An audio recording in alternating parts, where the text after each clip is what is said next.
It appears you've finally woken up. Might I ask how your head is feeling? I must imagine that you're going through quite a bit of an ordeal at the moment. Don't be alarmed, don't be alarmed. Allow me to explain. I am a guardian of this here forest, and you and your friend, your companion, sort of traipsed through here not too long ago. The pair of you looked exhausted and covered in all sorts of sweat and blood, and it was a frightful sight, to be honest. All that I really saw was, well, your friend, he carried you all the way down from what I assume was the Dragon's Mountain. He brought you here, and swiftly after laying you down in the grass, he fell asleep himself. And so, well, my first question is, are you feeling all right? You've nothing to worry about here. I'm simply here to help you. Good, that's wonderful. A slight headache, I imagine, but nothing too much. Yes, he did, and, well, he and I have already spoken. Shortly after he arrived, he laid you down, and then he asked me to watch over you. I think he knew that he couldn't stay awake for too much longer, and so he, well, made sure to cover for himself, which is a smart thing to do, I think.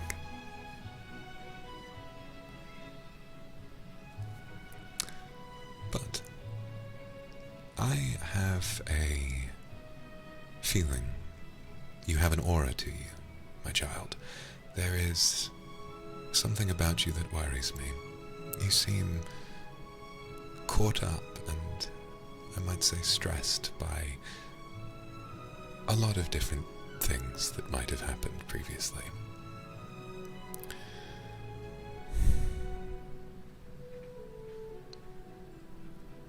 Your friend is fast asleep, I'm afraid.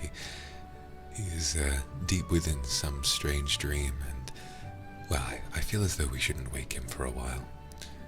That said, I think that your friend would very much like for you to find some time to rest as well. This place is as calm and as relaxed as you could possibly imagine. You are safe here. That is a promise. As long as you are respectful of the forest itself and leave the animals and the plants to their business, then they too shall be happy to hold your body upon them. So, in my mind, all you can really do is sit here and relax for a while.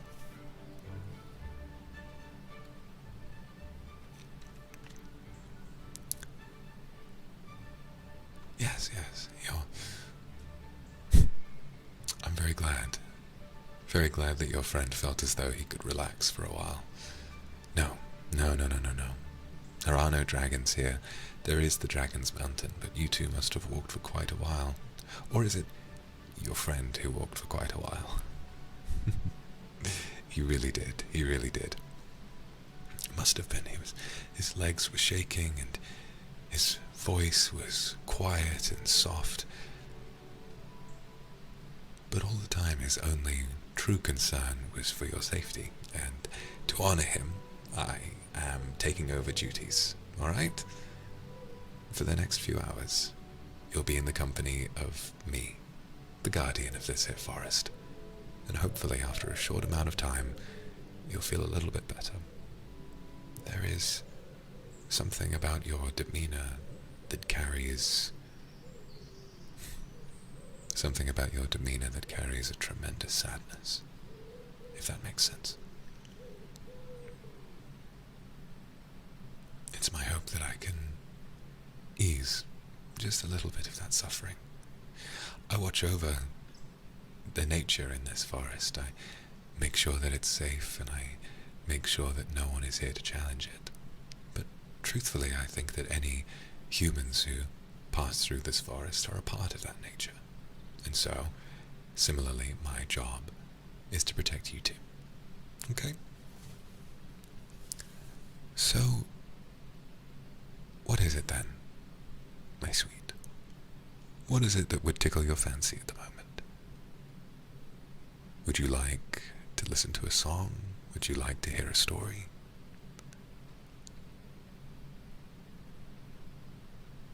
I have many stories to tell. I see people pass through this glade very often, many, many times a year. I see couples pass through here. I see families. I see the odd duel take place in this forest. A story then. Right, well, listen close, and I shall tell you a story. A long while ago, I recall seeing a young man and another young man pass through here.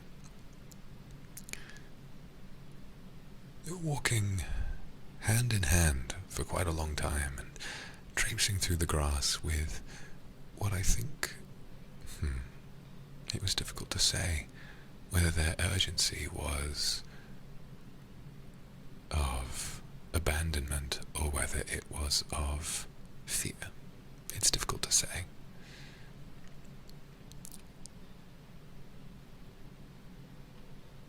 As they walked through, I recall seeing them make a marking upon a tree in a little heart shape, 2 letters engraved with a little plus in the center. I understand that this is something that human youth do quite often. I think ordinarily I would have had half a mind to walk up and interrupt them, ask them to stop making their markings upon the tree. But then, who am I to interrupt the love of 2 young people? I think there's something truly... The forest feels as though it is meant to preserve those feelings, and so I let them be. And they kept walking. They walked for a little while longer, until they came across a clearing. Within the clearing, there were a set of animals. There was a bear, there was a deer, and there was a squirrel, I believe. Some of the creatures in this forest tend not to obey the laws of the rest of the world, and these 2 found this out quite quickly. They approached the bear first. And the bear, well, the bear is one that we don't tend to talk about too often. I'm wondering what the right word to describe the bear is. Hyperactive, I suppose. He runs from place to place. He darts from tree to tree. Some say that he is more dangerous than he knows. But of course, the young couple came up and they tried to speak with the bear. The bear didn't want to stop, and he kept darting from tree to tree. The clearing sort of resembled a circle, and the bear ran from tree to tree, up, down, left and right, and the couple tried to flag him down to speak. But he wouldn't stop. And so, after a while, one of the 2 became quite agitated. They began screaming and shouting at the bear, "Won't you stop? Won't you slow down?" But the bear simply didn't. He ran and ran with a big smile on his face, his tongue falling about his jaws. And so, the bear never responded. Perhaps he was chasing a fly. Perhaps he was playing a game with someone in his head. But either way, the couple could do nothing to distract the bear. Next, of course, there was the deer, who too was wandering about the clearing. The couple attended to speak to them as well. They wandered after him, and the deer looked back at them. They asked, "What is this place?"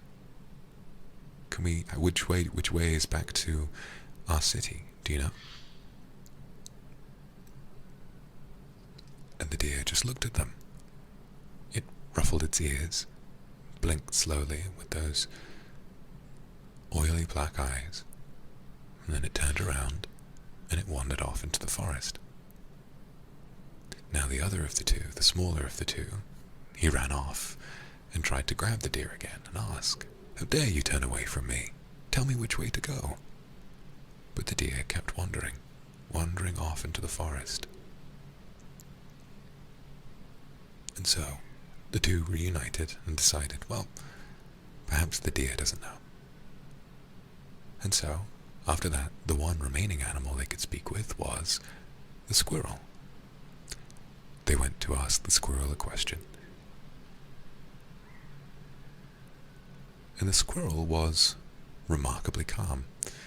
It sat dead center of the clearing, holding a little acorn, nibbling away every once in a while, but never with too much haste. The squirrel might not have been hungry. Perhaps he just enjoyed the taste of the acorn and wanted to savor it over a long time. His forest is rich in natural resources and food for all its creatures, and so the squirrel sat and slowly and surely made his way through the acorn. The couple went up and asked, "Which way is it to get back home? We miss our families. We got out here to have a walk together and we got lost."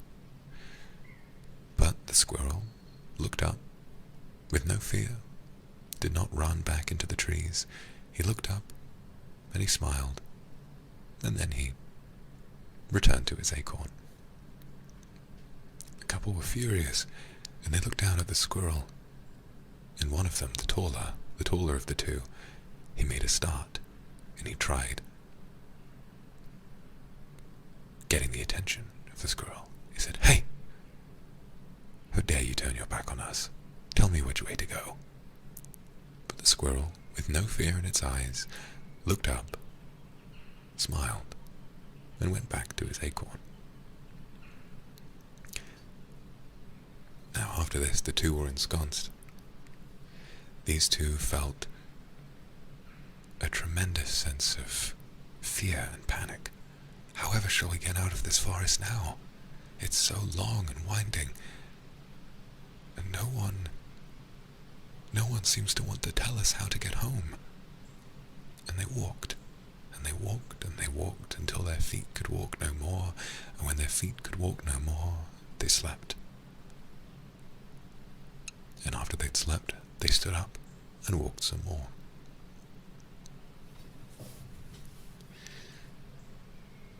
The story doesn't have much of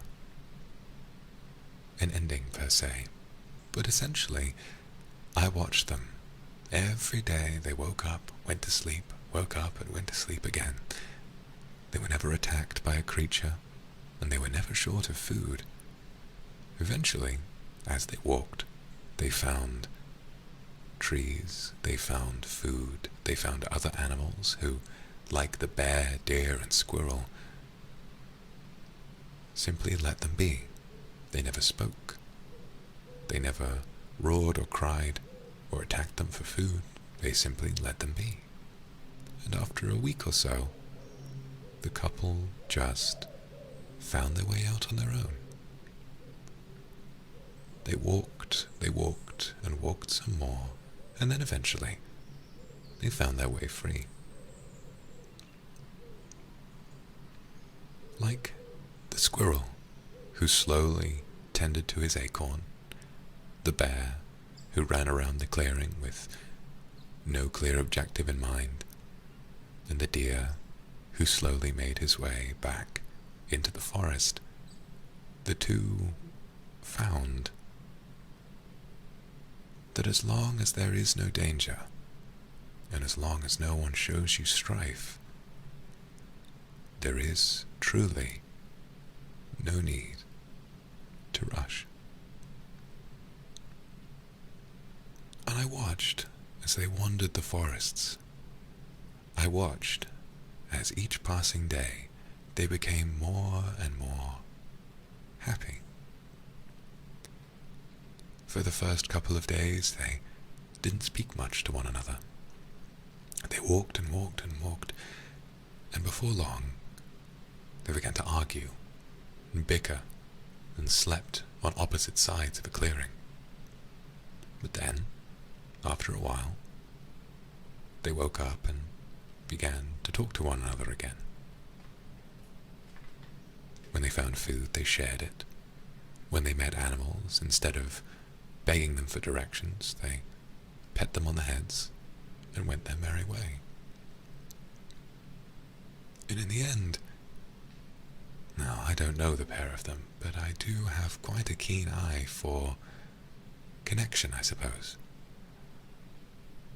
And I dare say that those two might have been just a little more in love when they left than when they entered. I suppose what this story means to me is that life is rife with opportunities for growth. And if you remain too narrow upon a path, you may forget how beautiful the world around you truly is. There is magic in getting lost.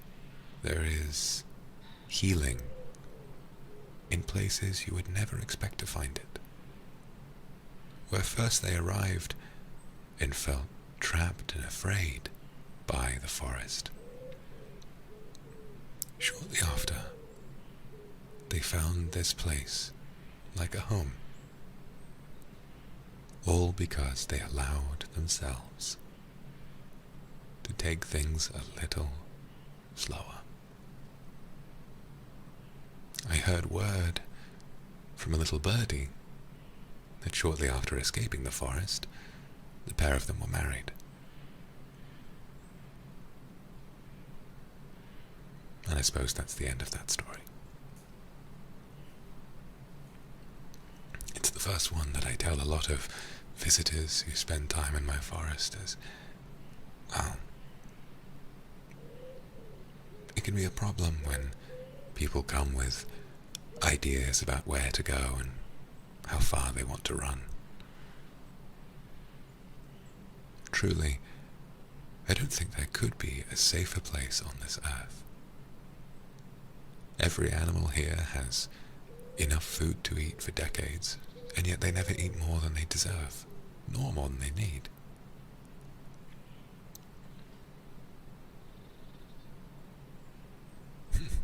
Have I ever been in love?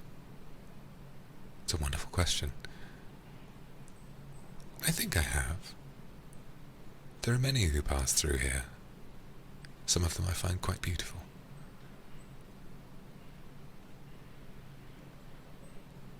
Although I am destined never to leave this forest, and I would have it no other way. Should one come to fall in love with me, they should have to stay here with me.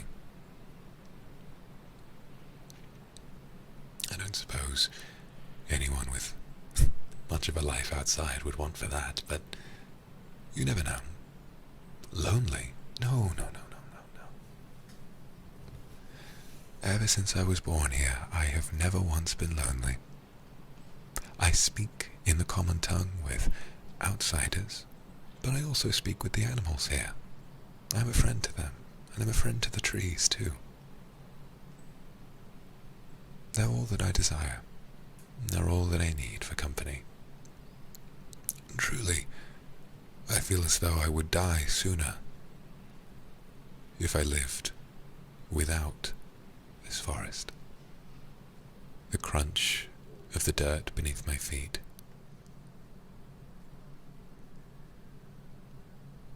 the softness of the wind passing through the leaves,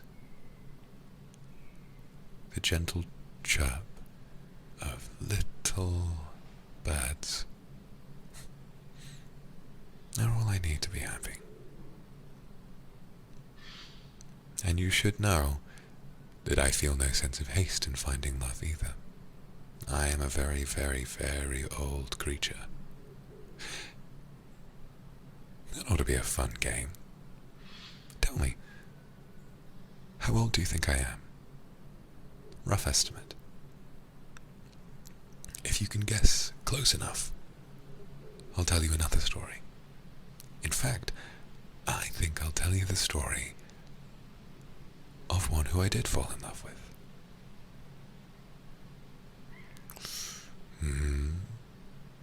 Not quite 400. A little more. I'll give you a few more guesses.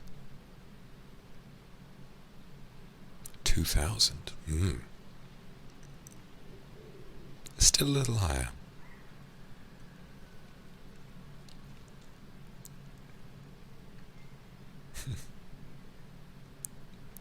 I must say, I can see why your companion enjoys your company so much. Your face is a flutter with confusion and desperation to guess my age, and it is very interesting for me. You have a very beautiful youthfulness to you. I hope you don't let that go. The truth is, I don't know how old I am. Must be quite old. I can remember there being a castle in the centre of this forest once, and I was there when it was built, and I was there when it was knocked down as well, and now it's been reclaimed by the trees and the vines. So alright, I've had my fun. I'll tell you the story of my love. You've earned it, I think.